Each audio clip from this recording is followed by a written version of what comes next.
Who is piloting the UAPs or UFOs constantly seen in our skies? Where are they from? Why are they here? How long have they been here? What is their mission on planet Earth? Do they come in peace or do they have more sinister motives? Join your host, Mad Mark, as he uncovers the answers to these questions and many more of the mysteries that have puzzled mankind for centuries on Who Are the Aliens? The history of the Anunnaki on planet Earth. And now, here's Mad Mark.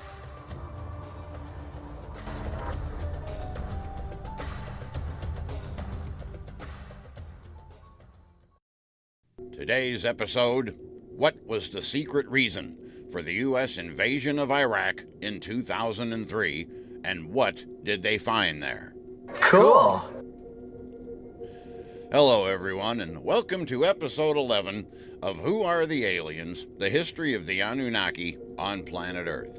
I'm Mad Mark, and today we continue our studies of Zecharia Sitchin's third book, The Wars of Gods and Men, published by Avon Books in 1985. When we concluded episode 10, we were in the midst of various examples put forth by Mr. Sitchin of ancient battles where various texts give examples of gods taking an active role in either the battles themselves or in instructing the numerous kings on where and when to fight. We talked a lot about Marduk, or Amun-Ra, as he was known to the Egyptians, and we will continue to talk about him a lot on this program. But for now, I just want to say that the rest of Chapter 1 of this book goes on to give many more examples of instances where the gods took an active role in wars both on the battlefield and off. There are also examples of when human pride got the better of kings who ended up defying their gods and going to war against their gods' wishes, and they paid dearly for their transgressions. You're in trouble. But as I read through all these examples, as fascinating as they were, I came to the conclusion that they translate far better to a reader than they do to a listener or a viewer. So I highly recommend that you read them all for yourself. They are perfect examples of how the gods actually interacted with the people who worshiped them in ancient times. But for the sake of this podcast, I am moving forward now to Chapter 2. Now, let's return to ancient Egypt, if you will. There is an inscription on the walls of the great temple at Edfu, an ancient Egyptian holy city dedicated to the god Horus. And who was Horus? He was the son of Isis and Osiris. And who were they? None other than Inanna Ishtar and Dumuzi. Inanna Ishtar, sister of Apollo, Shamash, Utu, and daughter of Enlil, which means that Horus is Enlil's grandson. Egyptian traditions hold that Horus established a foundry of divine iron, which included a special enclosure where a great winged disc was kept. According to an Egyptian text, when the doors of the foundry opened, the disc riseth up. Could this be a depiction of the first ever flying saucer? And it is dated to a time well before the pharaohs, from a time when the gods reigned over Egypt. The texts tell us that His Majesty Ra-Marduk was in the land of Ken, accompanied by his warriors. Evidently, there were enemies in the land at that time who were conspiring to steal the luminous crown of lordship. So these enemies were obviously some other god or gods. Now, this boat was not some ordinary craft. It was, in fact, the winged disc stored in Horus's district. One thing that I would like to make very clear at this point is that all of this took place before Marduk Amun-Ra was leader of Egypt. He had not yet achieved the great power that was to come. And you will notice a few alliances between himself and other gods that might seem a bit strange. And that is because they were still friendly with each other at this particular point in time. That would change dramatically in the future. So now, on with the story. So Marduk Amun-Ra tells Horus to take to the skies in the winged disk in order to search for these enemies from the sky. So Horus does as requested and soon spots these enemies, and he unleashed upon them a storm that could not be seen nor heard, yet brought immediate death to all of them. These days, we would classify this weapon as some sort of DEW, or direct energy weapon, which are high-energy lasers that can inflict immediate and fatal damage without being seen nor heard. So, Horus then flies back to Marduk Amun-Ra's boat, where he is praised for his efforts. Not only by Marduk, but also by Thoth. Now, this is basically the first time that I have mentioned Thoth on this show. We've all heard of him from Egyptian texts, but who exactly was he? Thoth, otherwise known as Ningazida, was another son of Enki and the half-brother of Marduk Amun-Ra. As I mentioned earlier, it is extremely strange to see these two half-brothers working together as allies, but that allegiance would not last. So Horus is then given the name of the Winged Measurer, and the city of Behutet is named after him. Behutet was later renamed to Edfu and has been dedicated to Horus ever since. Traditional tales tell us that Edfu was also the place where Horus established a divine metal foundry where unique weapons made of divine metal were forged. And it was also there that Horus trained an army of metal people. There are depictions of them on the temple walls at Edfu. Men with shaven heads wearing a short tunic and a deep collar and carrying weapons in both hands. These Mesnu, as they were referred to, were not only the first human warriors to ever be enlisted by the gods to fight a war, but they were also the first to be trained with weapons made of metal. Once the men were enlisted and trained, this army of gods were ready to advance northward into the heartland of Egypt. And the initial victories I mentioned a few moments ago apparently helped strengthen this alliance of gods, because Inanna Ishtar joined the group at this point. More and more victories were achieved, and at one point, Thoth called for a celebration, saying, "O gods of heaven, let your hearts rejoice. O gods of earth, let your hearts rejoice. The young Horus has brought peace, having performed extraordinary feats in this campaign." Hey, bud, let's party. I seriously wonder how long it took Thoth to eventually end up eating those words. But that is a story for another time. More battles were won as this army progressed northward. At this point, the verses actually identify the enemies that this band of gods and their human warriors had been pursuing. And it was none other than Horus's uncle Seth, or Set, his father's brother, and one of Marduk Amun-Ra's own sons. In the days of antiquity, there were a band of lakes that separated Egypt proper from the Sinai Peninsula, and that was where the final battle in this war took place.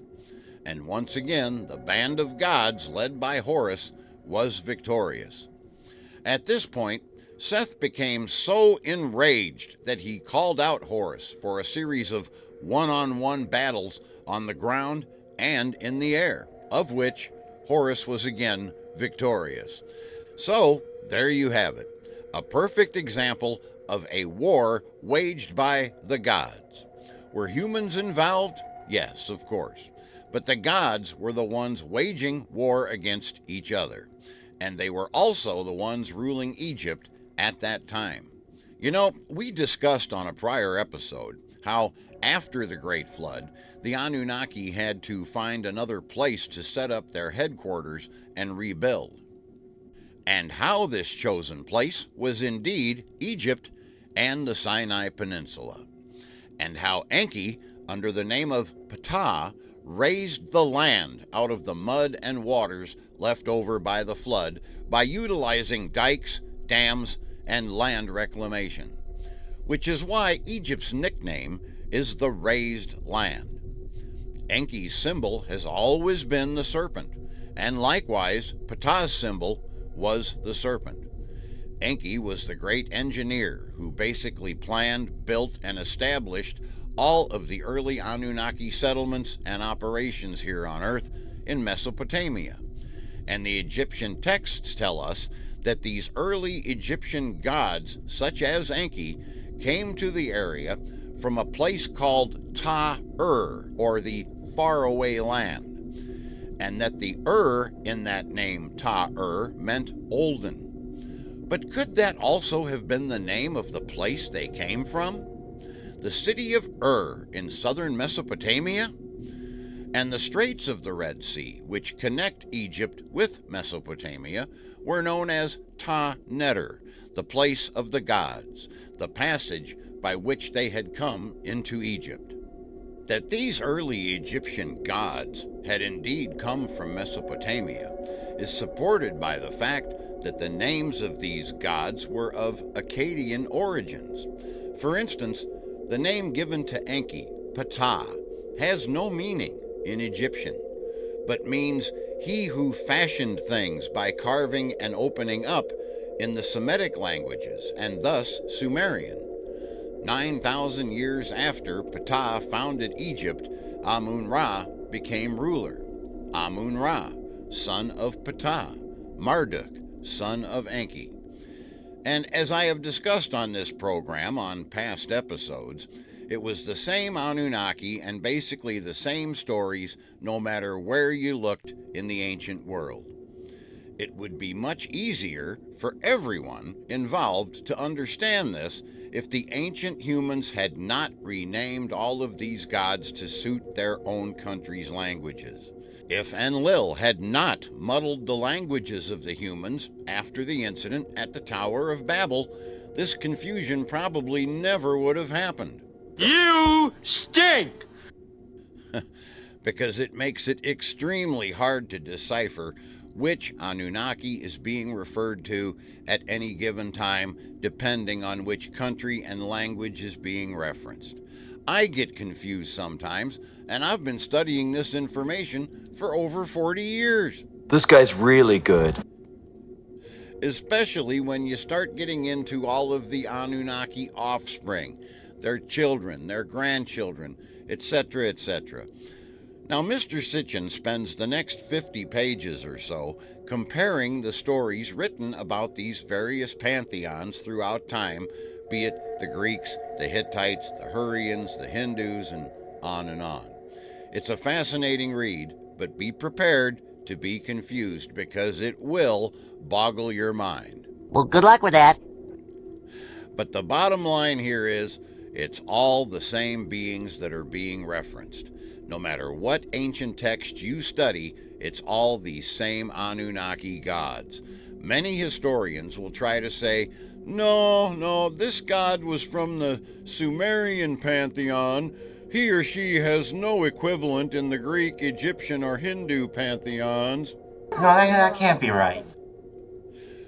It's all bullshit. It's all the same beings, no matter what part of the ancient world you are talking about. They are just going by different names. The story you are about to see is true. The names have been changed to protect the innocent. For example, the Egyptians and the Hittites were matching separate but parallel pantheons, and scholars began to wonder what other ancient treaties might reveal. One that provided some surprising information was a treaty made in 1350 BC between the Hittites and the kingdom of Mitanni, located on the Euphrates River midway between the Hittite kingdom and the ancient lands of Sumer and Akkad. This treaty was discovered in recent times, and like all treaties from that period, it called upon the gods of the contracting parties to be present, to listen, and to serve as witnesses. Now, The gods were then listed, as per the custom, nothing really shocking there. But the big surprise came at the end of the tablet, because among the divine witnesses were listed not only their current gods, but the parents and the grandparents of these gods, the olden gods, Anu and Antu, Enlil and Ninlil, Enki and Damkina, as well as Ishtar. So there is more proof. Holy shit. Scholars have said it, and it is by now established beyond any doubt that it was in Sumer that the tales of gods and men were first recorded. It was there that numerous texts, more numerous than can be imagined, more detailed than could ever have been expected, were first inscribed. It was there that the written records of history and prehistory on our planet Earth originated. We can call them the Earth Chronicles. You know, the discovery and understanding of ancient civilizations has been a process of continuous astonishment and incredible realizations. But what if common folk, i.e., scientists, historians, and scholars, are not the only ones that are studying and researching this topic? What if governments are also looking into this? What? Hey gang, Mad Mark here to let you know that I now have new t-shirts available for my show, Who Are the Aliens? The History of the Anunnaki on Planet Earth. You can find these cool new shirts by searching Who Are the Aliens shirts on Amazon, or by clicking the link on my website at madmarktv.com. They are available in a variety of sizes and colors with delivery through Amazon, a name you know and trust. That's the all-new Who Are the Aliens t-shirts, just like the one you see me wearing right here. Get yours now. In 1985, Saddam Hussein, president of Iraq, ordered the restoration of the Great Ziggurat of Ur. Even today, you can still see and use the great stairways that he had installed. He believed that Ur was sacred ground, the place where gods once walked. According to the Sumerians, this was the place where the gods once descended, ruled the earth, taught kings, and built cities. During the restoration, workers uncovered sealed chambers, rooms not listed on any archaeological plans. Inside, they found strange inscriptions and symbols that didn't match any Sumerian cuneiform. Tools and objects made of unfamiliar alloys. Burned glyphs resembling stars, gates, and spirals. The site was immediately locked down. Workers were reassigned and equipment removed under military escort. Whatever was found, it never saw the light of day again. After the U.S. invasion of Iraq in 2003, our military did something strange. They built a base right on top of the Great Ziggurat. Not beside it, not near it, but directly on top of it. The oldest temple in human history turned into a forward operating base. The official story? Logistics, proximity, and coincidence.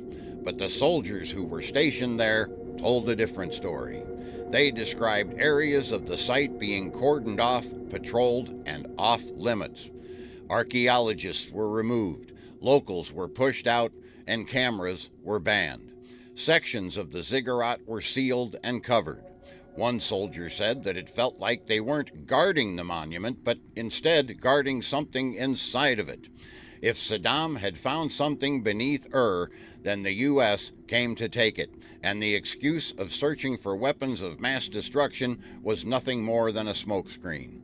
And that wasn't all. Within days of the U.S. invasion, the museum in Baghdad was also looted.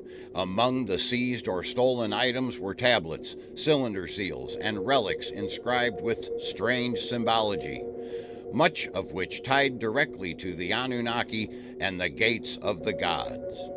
Multiple independent sources echoed in classified testimony claim that, among other things, the U.S. military secured a buried device beneath the sandy soil, a portal, a stargate, said to be dormant but recoverable, a device that allowed travel between worlds or dimensions. According to those aligned with this theory, the U.S. government feared that Saddam Hussein had either discovered this artifact or was attempting to activate it. But what if the ziggurat was never just a temple, as I've discussed on this program before? What if it was something more? What if the ancients didn't just build monuments, but terminals, interfaces to something larger? There was talk of a stargate, a grid of hidden technology buried between layers of myth. Dr. Michael Salla was one of the first to suggest that the Iraq War may have had another hidden objective. I remember thinking at the time that it never made any sense to me that Osama bin Laden's base of operations was in Afghanistan, and yet we attacked Iraq. Could it be that the U.S. government was using the 9/11 attacks as an excuse to gain control over an ancient stargate? The idea seems ripped from science fiction, but Salla's theory was drawn from the ancient Sumerian texts and the testimony from government whistleblowers who claim that the U.S. military has long been aware of the advanced technology left behind by the Anunnaki. Could it be that this ziggurat at the ancient site of was also a node in this grid, and a powerful one? And Saddam knew it. That's why he rebuilt Babylon and had his name carved into certain stones, and echoed the proclamations of Nebuchadnezzar. He believed that Babylon was rising again, and that the grid could be reactivated. As I've covered on this program many times, there are countless ancient texts that speak of gods descending from the sky, the Anunnaki. Are there secrets on this planet concerning them that no one is supposed to find? Whatever was uncovered in the deserts of Iraq, whatever Saddam found beneath the ziggurats and temples, it was something important. The whispers are always the same. Artifacts are taken, sites are sealed, and records scrubbed. And the world moves on, never asking why.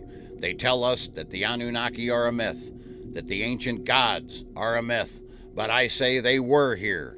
Maybe they still are in secret, working in the shadows, possibly from hidden bases, and just maybe they left something behind. Saddam believed that he was chosen to finish what the ancient kings had started, and if that belief was based on truth, then the war in Iraq wasn't about controlling the future, it was about rewriting the past, or possibly unsealing it. This story isn't over, because the ziggurats are still there, and possibly whatever is sleeping beneath them hasn't woken up yet. Only time will tell. The monuments of antiquity, pyramids, ziggurats, vast platforms, columned ruins, carved stones would all have remained enigmas, just mute evidence to bygone events if it hadn't been for the written word. Without that truth, the ancient monuments would have remained simply puzzles, their age uncertain, their creators obscure, and their purposes unclear. We owe all that we do know to the ancient scribes, these prolific and meticulous people who used monuments, artifacts, foundation stones, bricks, utensils, and more as inviting slates on which to write down names and record events. And above all were the clay tablets, flattened pieces of wet clay on which the scribe embossed with a stylus the symbols that formed syllables, words, and sentences. The tablet would then be left to dry, thus creating a permanent record.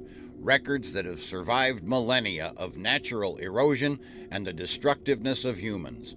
In place after place, in centers of commerce or administration, in temples or palaces, all over the ancient Near East, there are both state and private archives full of such tablets, not to mention actual libraries where tablets, tens of thousands of them, were neatly arranged by subject.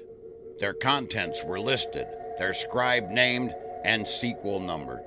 And invariably, whenever they dealt with history or science or the gods, they were identified as copies of even earlier tablets. tablets written in the Olden language. As astounded as the archaeologists were to uncover the grandeur of Assyria and Babylon, they were even more puzzled to read inscriptions describing even older cities. And what was the meaning of the title King of Sumer and Akkad that the kings of these empires coveted so much? It was only with the discovery of the records concerning King Sargon of Akkad that modern scholars were able to convince themselves that a great kingdom had indeed arisen in Mesopotamia half a millennium before Assyria and Babylonia flourished.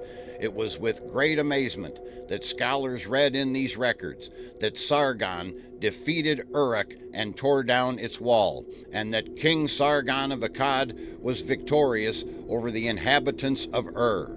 The scholars were incredulous.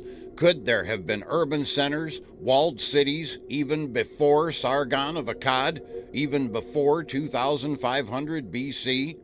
As it is now known, indeed there were.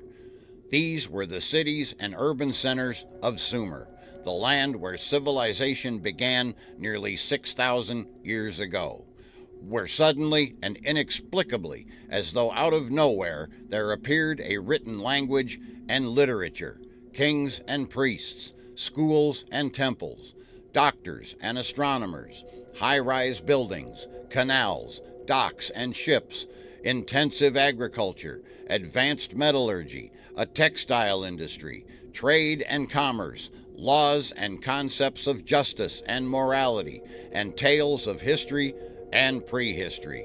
In all of these writings, the same facts emerge as an unshakable tenet of the Sumerians and the peoples that followed them. In bygone days, the Din-Gur, or righteous ones of the rocket ships, the beings that the Greeks began to call gods, had come to Earth from their own planet. And they chose southern Mesopotamia to be their home away from home. They called the land Ki-En-Gur, or Land of the Lord of the Rockets, and they established there the first settlements on Earth. And this statement, that astronauts from another planet were the first to establish settlements on Earth, was not made lightly by the Sumerians.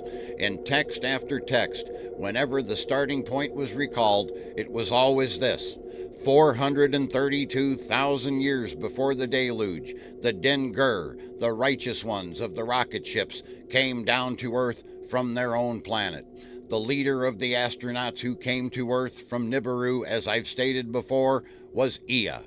And after he had landed and established Eridu, the first Earth station, he assumed the title of Enki, or Lord of Earth.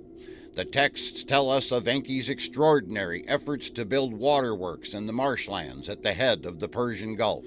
He surveyed marshlands, cut canals for drainage and water control, built dikes, dug ditches, and built structures of brick molded from the local clays. He joined the Tigris and Euphrates rivers by canals, and at the edge of the marshlands, he built his home with a wharf and other facilities. And all of this was done for a reason. Gold was desperately needed on his planet Nibiru, not for jewelry or other frivolous uses, but to save the atmosphere of their planet, which was dissipating. The intention was to suspend gold particles into their waning atmosphere to shield it from further decay. And, as the son of Nibiru's ruler Anu, Enki was well chosen for this mission. He was a brilliant scientist and engineer. The original plan was to extract the gold from the quiet waters of the Persian Gulf and the adjoining shallow marshlands that extended from the Gulf into Mesopotamia. But the gold production in that area was far below expectations. So, to speed things up, more astronauts, the rank-and-file Anunnaki, were sent down to assist. They came in groups of 50, and one of these groups was led by Enki's firstborn son, Marduk. Eventually, the Anunnaki moved the mining operations down to the Abzu in South Africa, where greater quantities of gold were more easily obtainable.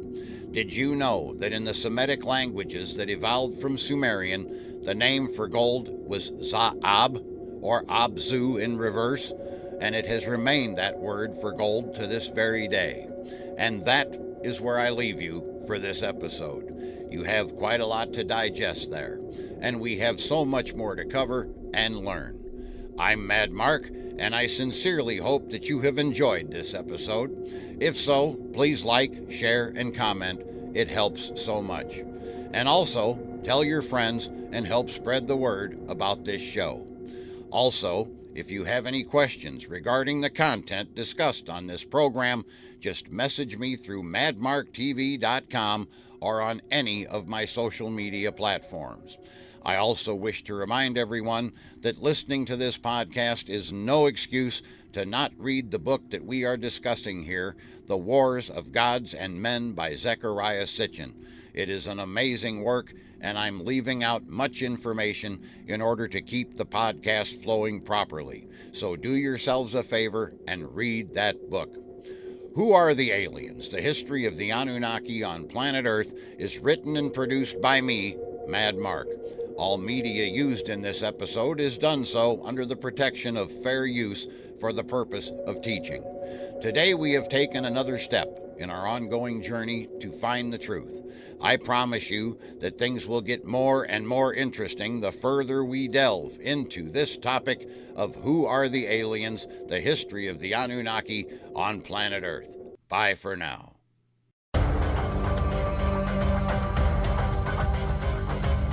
This has been Who Are the Aliens? The History of the Anunnaki on Planet Earth with your host, Mad Mark. Join us again on our next program when Mad Mark will once again uncover the answers to more of the mysteries that puzzle mankind.